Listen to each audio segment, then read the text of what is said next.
Wouldn't you love to open a door and be able to see God, to be able to see exactly what's going on in any given situation? Well, in today's episode, you no doubt will see it's a real door opener. So this morning I felt God calling me back to Ephesians chapter 4 and this idea of unity and the idea of oneness. And my need to do that in love and how I can get to there is obviously very critical to what God has here for us to walk worthy of our calling. And I definitely want to do that, and I'm sure you do. And so let's look at those 7 verses again as I read them here. It says, I therefore, the prisoner of the Lord, beseech you to walk worthy of the calling with which you are called, with all lowliness and gentleness, with long suffering, bearing with one another in love, endeavoring to keep the unity of the Spirit in the bond of peace. There is one body and one Spirit, just as you were called in one hope of your calling. One Lord, one faith, one baptism, one God and Father of all, who is above all and through all and in you all. And so you see there are actually 7 ones that they talk about, where they're talking about one faith, one baptism, and that kind of thing. But then actually, if you add the one another in the beginning, and this, I believe, is the second verse, there are 8, and 8 being the miracle number, that you do things in 7 days in a cycle, and then you, on the 8th day, see what God's going to add to that.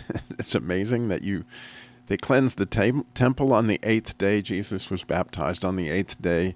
And so that number 8 is pretty significant and shows something of how all these things are going to come together for us.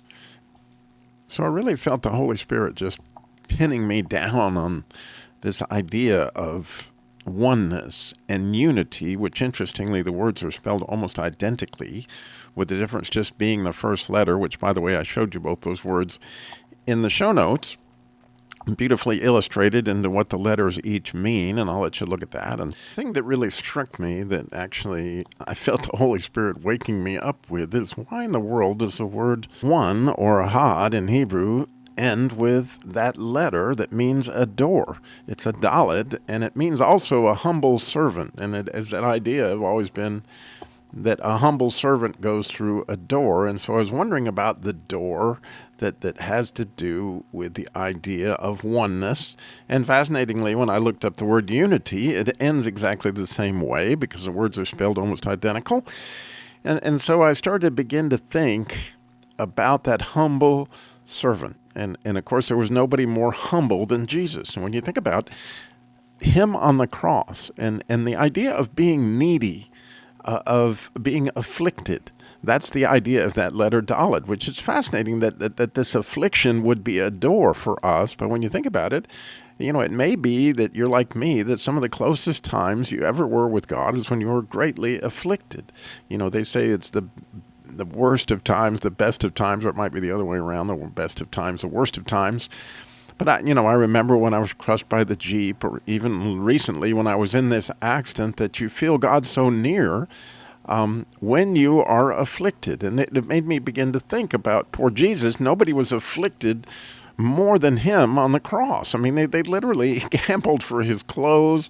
They beat him, as much as they could beat him without killing him, totally disfigured him, spit on him. Nobody was standing up for him. His friends ran away. The women were there, and which was beautiful, no doubt. But when you think about it, he was just highly afflicted, and it was unthinkable all that they did to him.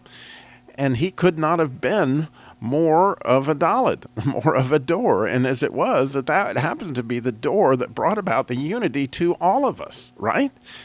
And again, he died. You can't get more afflicted than that, I don't suppose. And so when you think about the idea of our own unity in whatever relationship you're talking about, in whatever church setting you're talking about, or ministry setting, or your marriage, friendships, the idea is that often we find ourselves afflicted in that friendship. We often find ourselves needy. And at that point, interestingly, it gives us the opportunity to rely on God rather than ourselves, right? As we fall back on the idea of obviously I have got to take the lowest position at the table, whatever that may look like in that particular situation, and I've got to be needy. And what do I need? I need Jesus is what I absolutely need. And so it's amazing that, only at the point that you see your need does the door open. In other words, I would see so much of God's glory if I only knew how badly I needed him at any given moment. Like Isaiah, when he saw God, he realized he was a man of unclean lips. Well, honestly, we need every single breath that we need. We need to be held down on the earth by gravity. There's so many needs that we have. It's almost unthinkable. Yet we don't see ourselves anywhere close to as needy as we really are. And that idea of unity, of seeing God's glory, the door that's at the end of both the word unity and oneness can only be opened when we get a good look at our neediness for God. And as we turn towards him in our neediness, that door opens to oneness with him, with Jesus, with our friends, with our wife, with our church. Oh, it's a real door opener.